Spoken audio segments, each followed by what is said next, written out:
L'écrivain dont je vais vous parler aujourd'hui a été en son temps, donc la première moitié du XXe siècle, l'un des auteurs les plus prolifiques, les plus influents et aussi les plus connus. Figure oubliée aujourd'hui du monde des lettres, il a pourtant été l'un des premiers écrivains français à obtenir le prix Nobel de littérature et il a été connu aussi bien pour son roman Jean-Christophe que pour son manifeste pacifiste Au-dessus de la mêlée. Tout à la fois romancier, dramaturge, diariste, essayiste, musicologue, il a laissé une œuvre véritablement considérable. Dans le monde des lettres françaises, en termes de génération littéraire, il est contemporain de Maurice Barrès, Paul Claudel, André Gide ou encore un petit peu plus jeune que lui, Marcel Proust, mais aussi Henri Barbus ou Charles Péguy. Romain Rolland a été le témoin tout autant que l'acteur d'une période historique très complexe qui a vu deux guerres mondiales bouleverser l'Europe. Et on peut citer parmi ses correspondants les plus grands noms de la sphère culturelle, intellectuelle ou politique du 1er XXe siècle. On peut citer par exemple les écrivains Stefan Zweig ou Hermann Hesse, mais également Maxime Gorky, H.G. Wells ou encore Gandhi par exemple ou Rabindranath Tagore. J'ai choisi donc de vous présenter quelques œuvres maîtresses afin de pouvoir ainsi présenter à la fois son œuvre littéraire et son engagement intellectuel. Mais pour dire d'abord quelques mots sur Romain Rolland, préciser un petit peu son parcours. Donc Romain Rolland est né en 1866 en Bourgogne. Il est originaire d'une petite ville de la Nièvre, donc Clamecy, une sous-préfecture, où sa famille est notaire. Il est originaire d'une famille de notaires. Il commence ses études au collège de Clamecy, où il est un brillant élève, et sa famille, et plus spécialement sa mère, décide de l'encourager à poursuivre des études en s'installant sur Paris. Donc en 1880, la famille Romain Rolland dans son ensemble quitte la Bourgogne pour s'installer à Paris. C'est un parcours qui est également, à vraiment la même époque, le parcours de Paul Claudel, qui d'ailleurs sera contemporain de Romain Rolland au lycée Louis-le-Grand. Et les deux jeunes gens évoqueront des années plus tard, au fait, dans leurs souvenirs d'enfance, le choc qu'a pu représenter pour eux ce bouleversement, puisque tous les deux évoquent en des termes assez similaires, au fait, l'expression transplanté, donc transplanté à Paris depuis leur province natale, avec des mots assez durs, puisque ni l'un ni l'autre n'apprécie véritablement leur installation sur Paris. Romain Rolland, par exemple, parlera du matérialisme rance qui règne alors sur Paris, et Claudel évoque également sa répulsion pour les enseignements suivis. Euh, Après donc ses études au lycée Louis-le-Grand, Romain Rolland passe les concours de l'école normale supérieure. Donc il est admis en 1886, donc il a donc 20 ans, et entre à l'école normale supérieure. Il va là aussi faire une scolarité tout à fait brillante, puisque à l'issue de l'école normale supérieure, il va poursuivre par 2 années à l'école française de Rome. Durant sa scolarité, il a opté pour l'enseignement d'histoire. Il passe donc l'agrégation d'histoire, et il mène également donc, une thèse de doctorat sur des sujets assez neufs, puisque pour sa thèse principale, il choisit de travailler sur l'histoire de la musique avec un sujet qui traite de l'histoire de l'opéra. Il travaille également sur des sujets d'histoire de l'art avec sa thèse complémentaire sur la peinture italienne. C'est donc une brillante scolarité qui l'amène tout naturellement à une carrière à l'origine de professorat. Donc il commence par faire quelques remplacements et devient également le premier titulaire de la chaire d'histoire de la musique, puisque ayant travaillé sur des sujets de musicologie, il détourne au fait un enseignement d'histoire de l'art en histoire de la musique pour y faire entrer ce qui est sa passion première.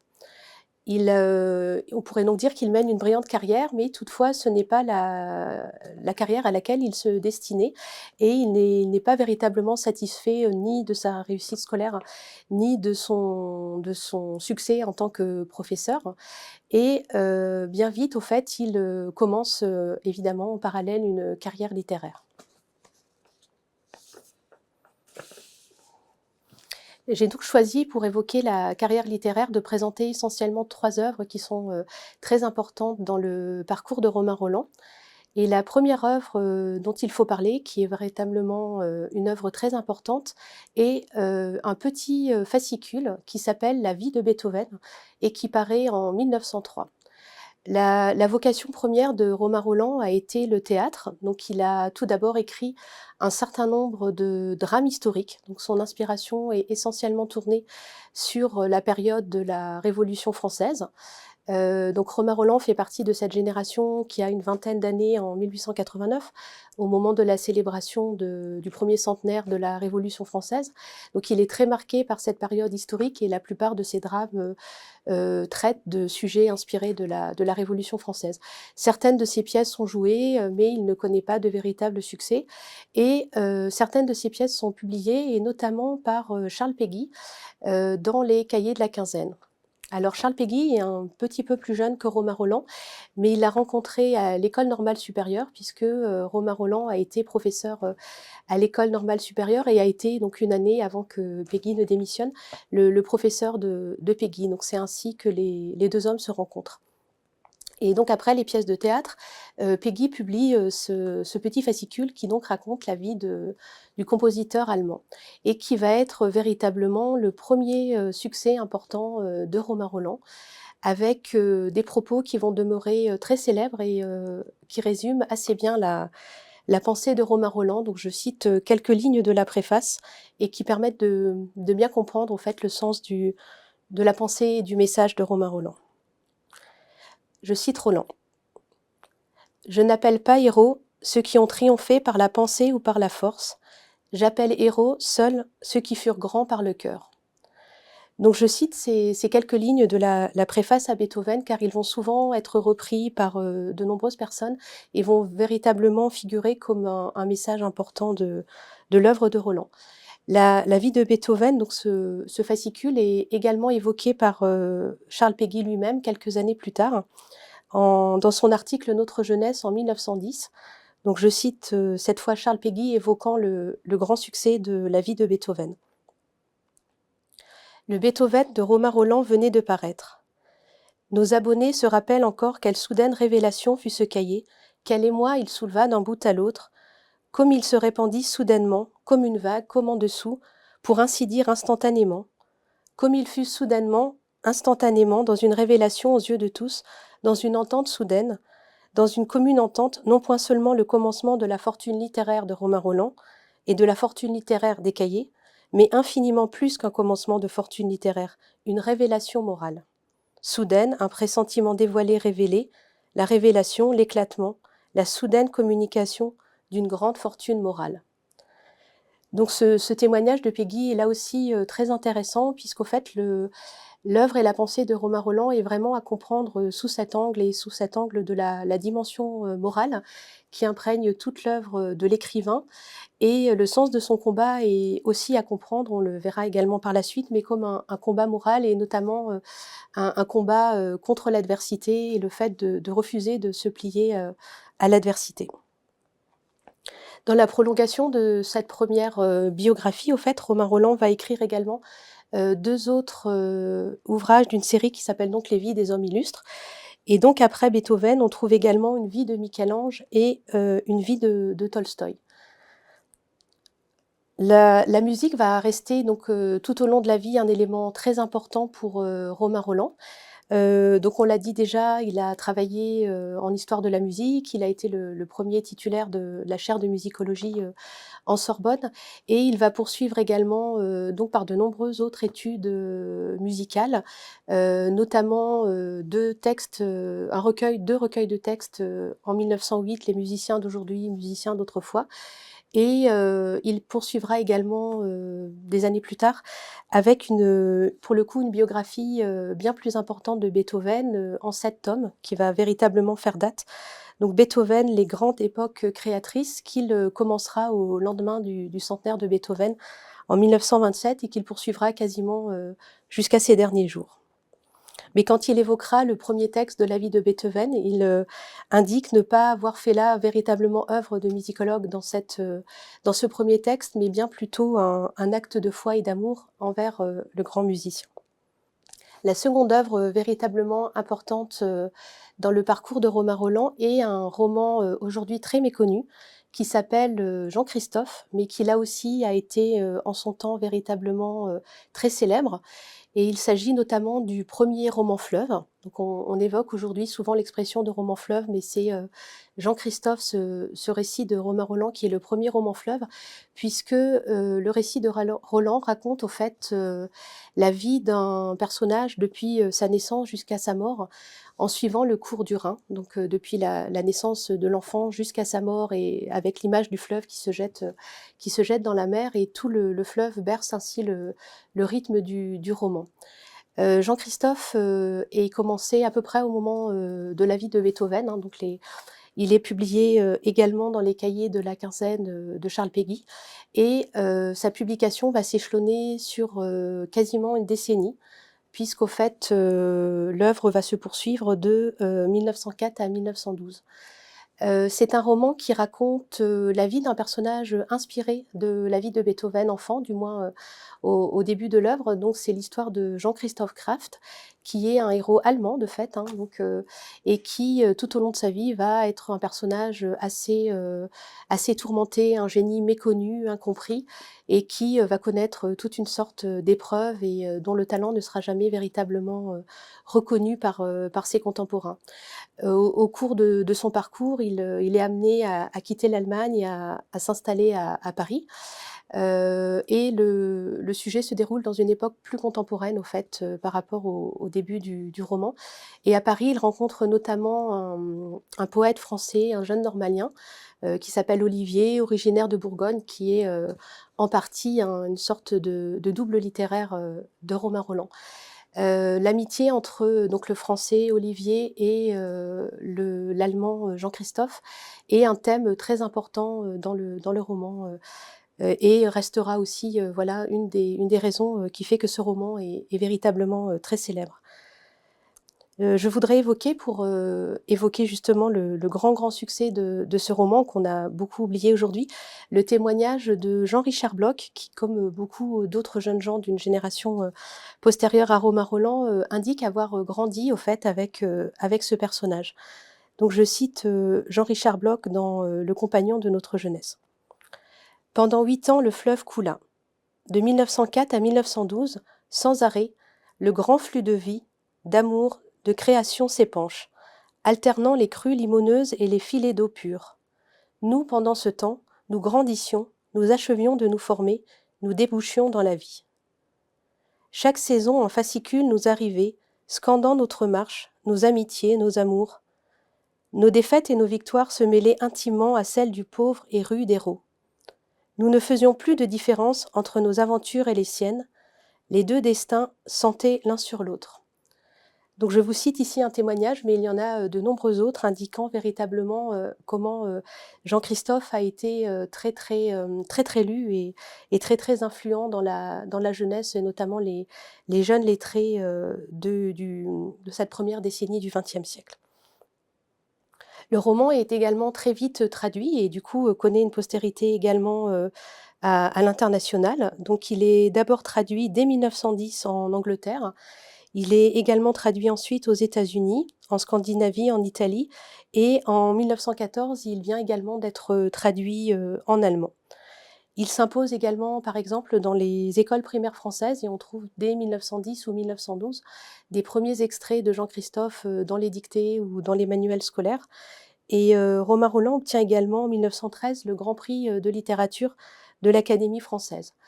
Ce roman est pour lui un tel succès qu'il lui permet aussi de démissionner au fait de son poste à l'université, puisque à partir de 1912, grâce donc au succès de Jean-Christophe, il peut désormais vivre de sa plume et se consacrer pleinement à son écriture.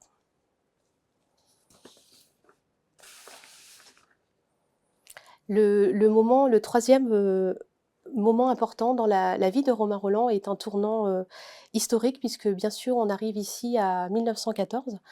Donc comme je viens de le préciser, Romain Rolland est véritablement à ce moment-là, au sommet de sa célébrité. Donc il est, extrêmement lu, il est traduit à l'étranger, il a un grand, succès littéraire et la guerre éclate, à l'été 1914. Romain Rolland, en 1914, a alors 48 ans, donc il n'est pas du tout, soumis à la mobilisation, bien sûr. Il est trop âgé pour être, mobilisé et au moment où la guerre éclate, c'est l'été et donc il est, par hasard, enfin, il passe ses vacances en Suisse. Il n'est pas allé spécialement en Suisse, il était en vacances en Suisse quand la guerre éclate et ne sachant au départ que faire, n'étant pas soumis à des obligations, de mobilisation, donc il décide dans un premier temps, de rester en Suisse. Et il décide assez vite également de se mettre au service de la Croix-Rouge internationale, de Genève, auprès d'une agence, internationale des prisonniers. Il est, véritablement, atterré par, la déclaration de guerre, et pendant, un moment, il reste dans le silence, mais on trouve dans son journal, des mots qui évoquent, sa consternation à l'annonce de la déclaration de guerre. Donc comme il a pu être dit déjà, Romain Rolland est extrêmement, européen, extrêmement, proche de l'Allemagne. Il a une grande connaissance de la culture allemande, de la musique allemande. Son héros est allemand, ainsi qu'on l'a dit. Il a beaucoup d'amis en Allemagne, il aime également beaucoup l'Italie, et donc il est, très européen, en fait, et la déclaration de guerre lui semble vraiment, selon ses mots, un véritable suicide de l'Europe. Et dans les premières semaines de la guerre, au fait, en septembre 1914, il écrit un texte, qu'il va faire publier dans le journal, de Genève, qui est intitulé «Au-dessus de la mêlée» et qui va connaître véritablement, là encore, une notoriété à laquelle lui-même ne s'attendait, nullement. Alors j'insiste un peu sur ce texte d'Au-dessus de la mêlée, qui est initiateur, de son pacifisme et qui parfois est mal compris. Donc pour bien comprendre le sens du message, de Roland, j'en cite les premières lignes qui s'adressent donc à la jeunesse combattante et je le précise, à la jeunesse combattante de tous les pays. Donc je cite Roland: «Ô jeunesse héroïque du monde, avec quelle joie prodigue elle verse son sang dans la terre affamée. Quelle moisson de sacrifices fauchés sous le soleil de ce splendide été. Vous tous, jeunes hommes de toutes les nations, qu'un commun idéal met tragiquement aux prises, jeunes frères ennemis, Slaves, coupure, Anglais, peuple belge, allemand, et vous surtout, mes jeunes compagnons français, qui depuis des années me confiez vos rêves et qui m'avez envoyé en partant pour le feu vos sublimes adieux, vous en qui refleurit la lignée des héros de la Révolution, comme vous m'êtes chers, vous qui allez mourir.» Alors je tenais à citer cet extrait puisqu'au fait le message de Roland a été, très mal, compris, évidemment dans le contexte de l'époque.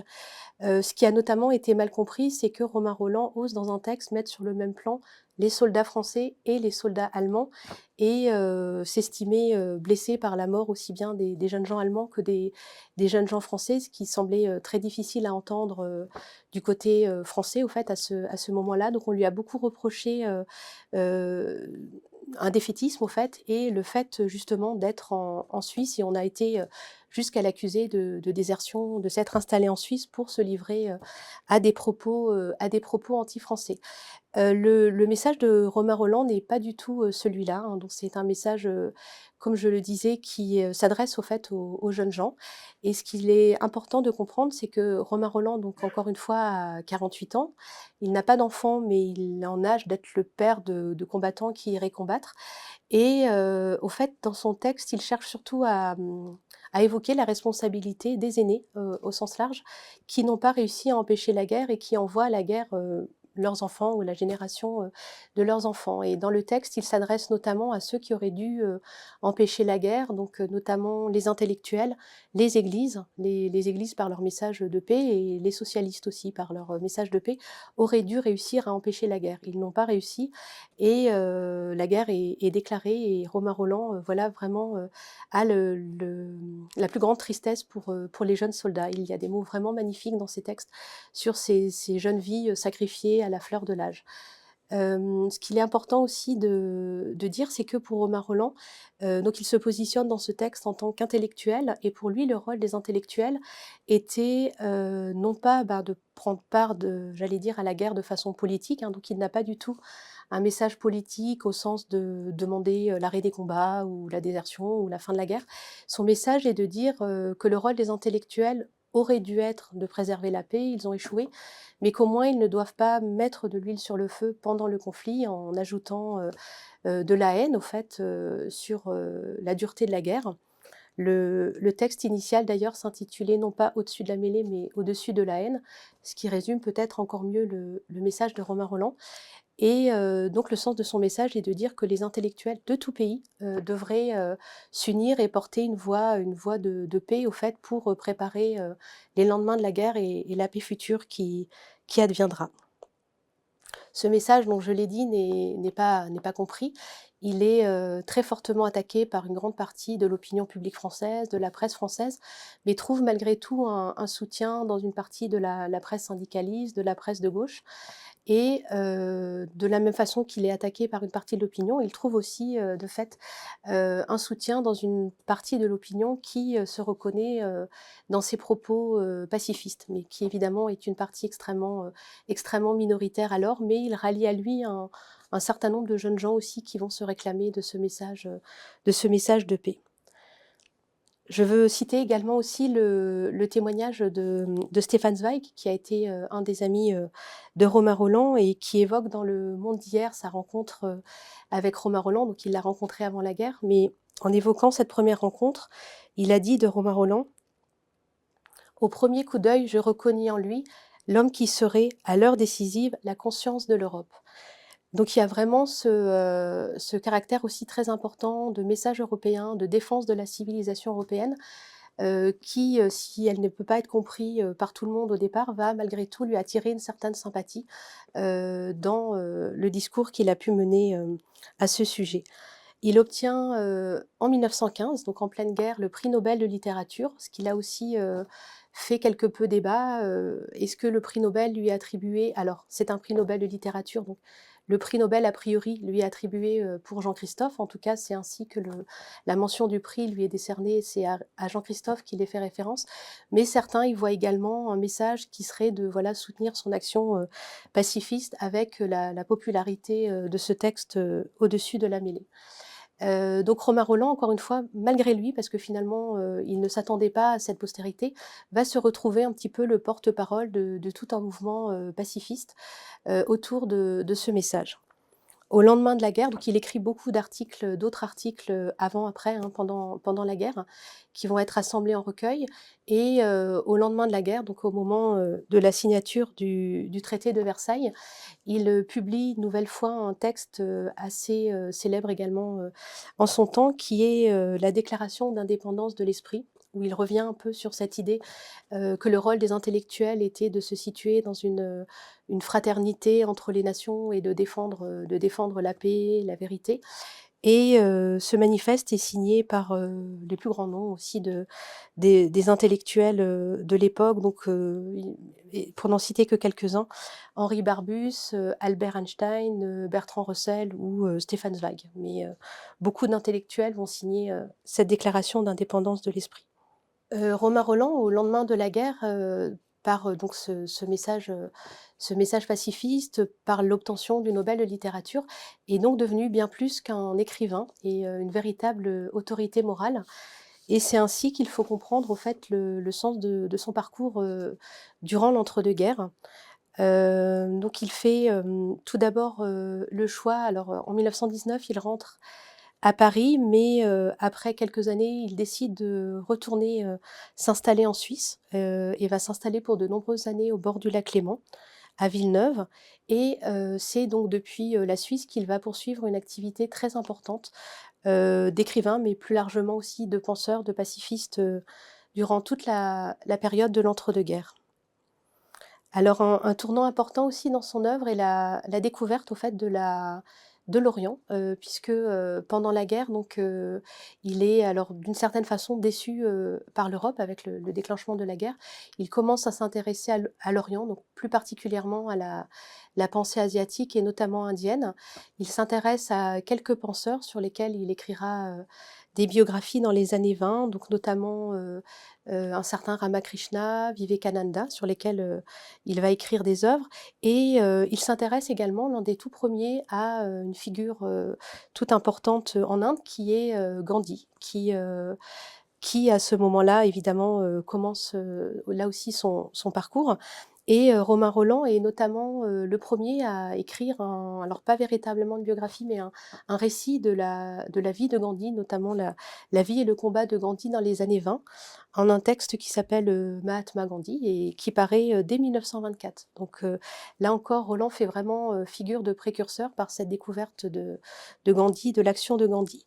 Et à tel point que quand Gandhi fera, son voyage en Europe en 1931, l'une des personnalités qu'il va rencontrer est tout naturellement, Romain Rolland, qu'il vient rencontrer à Villeneuve. Il y a des photographies très célèbres, qui ont immortalisé cette rencontre entre, Romain Rolland et Gandhi. Romain Rolland a donc une importante, activité, de tout ordre et notamment il est aussi en 1923, cofondateur de la revue Europe, qui là aussi, connaît une forte popularité. Il poursuit également durant l'entre-deux-guerres, son œuvre littéraire avec, notamment un second grand cycle romanesque, qui s'étend là aussi, sur une décennie, en parallèle un petit peu à Jean-Christophe Avenguerre. Donc ce second cycle s'appelle L'âme enchantée et s'étale entre les années à peu près 1922-1933 et ce texte, raconte, l'histoire d'une jeune femme libre, indépendante, qui décide de mener sa vie comme elle l'entend. C'est, en quelque sorte un manifeste sur une jeune femme, indépendante et sa destinée. Il poursuit, également, son théâtre de la Révolution avec de nouvelles pièces, dont notamment, Un jeu de l'amour et la mort qu'il dédicace à Zweig en 1924 ou encore une autre pièce qui s'appelle Robespierre en 1939 et également Au lendemain de la guerre. Alors là, c'est un peu différent puisque c'est un texte qui datait au fait de 1913, et publié en 1919, Cola-Brognon, qui est, un roman un peu différent des autres romans de Romain Rolland. C'est un récit, qui se veut, un petit peu, historique. Au fait, c'est un roman, bourguignon qui relate l'histoire d'un artisan de Clamecy, donc c'est sa petite ville nivernaise et Rolland a souhaité en un texte, rendre hommage à sa patrie nivernaise et s'essayer à cet exercice d'un texte plus court avec une langue, particulièrement savoureuse. Romain Rolland, je le disais, est donc devenu, une autorité morale et à ce titre, il est mêlé à la plupart des grands mouvements, des années 20 et 30.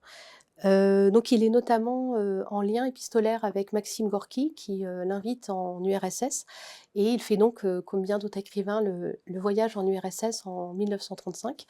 Donc allant en URSS, à l'invitation, de Gorky, il ne peut manquer évidemment de rencontrer Staline. Donc son voyage, est l'occasion, voilà, de rencontrer Staline, ce qui pourra bien sûr, lui être reproché par la suite.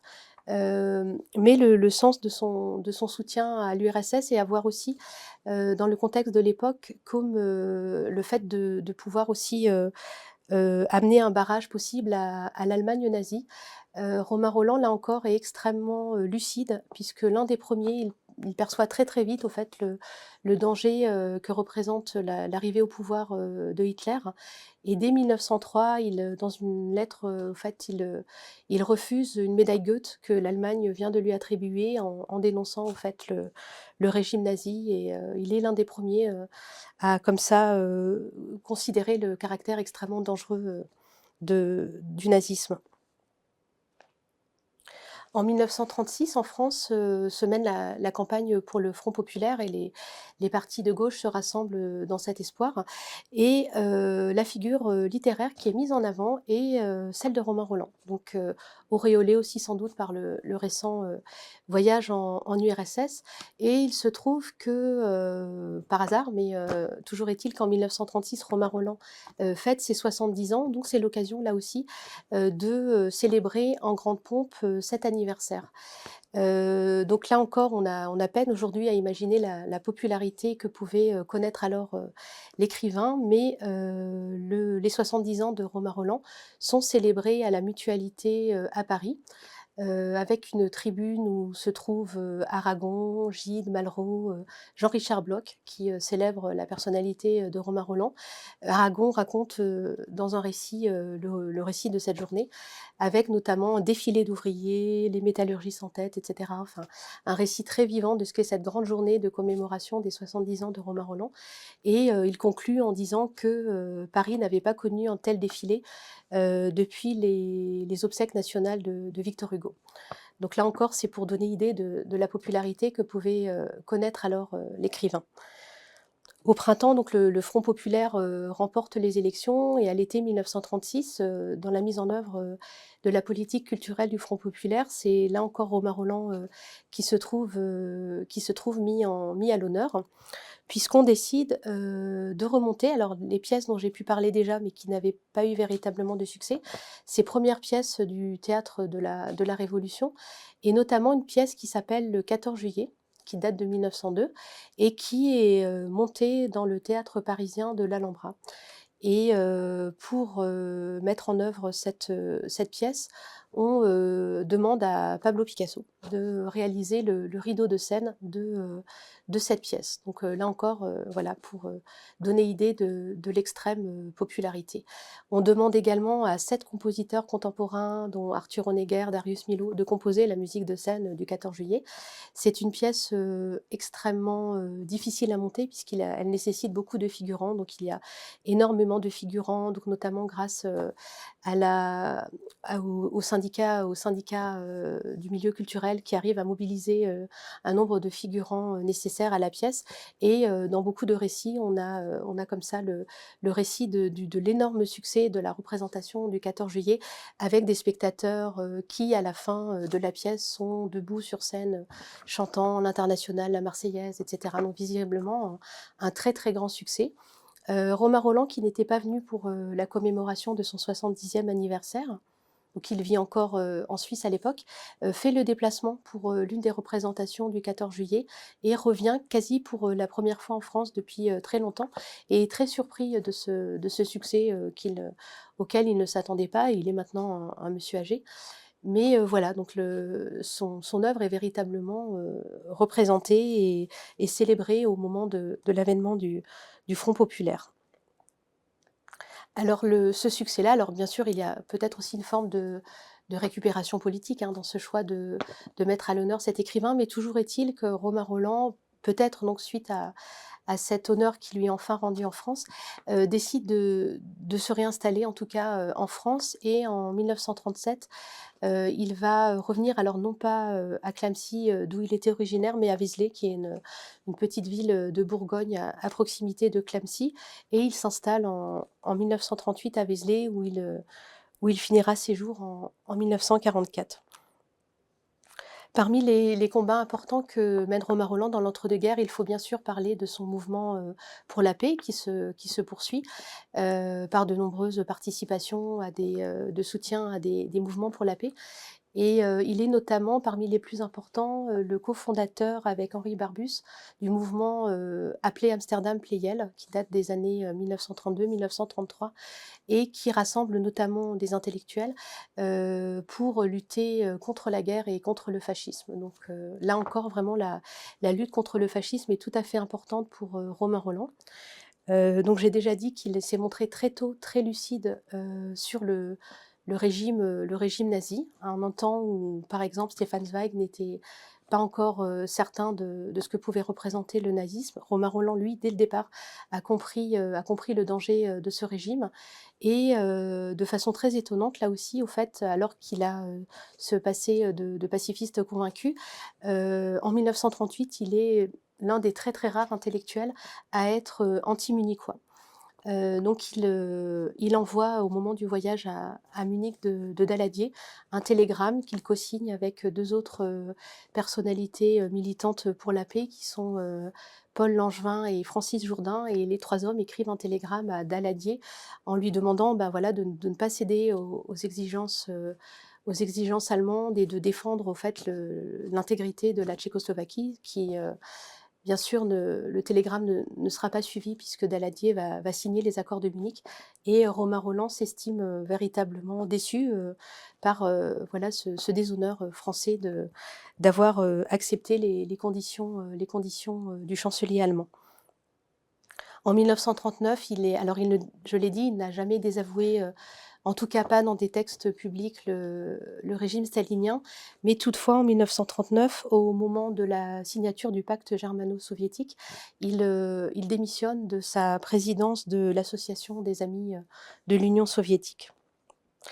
On le voit, c'est donc un parcours tout à fait étonnant, qui se déroule, dans l'entre-deux-guerres, mais qui est véritablement, en continuité des 3 œuvres que j'ai pu, présenter en amont. Donc à la fois, toujours un combat dans le domaine des lettres par le biais de ses écrits, un engagement pacifiste tout à fait particulier avec beaucoup de lucidité sur, les événements qui se déroulent autour de lui et ce sens également d'un message moral dont j'ai pu parler tout à l'heure, qui se poursuit tout au long de sa vie et cet engagement fort au service, de la cause du pacifisme et également de la cause européenne.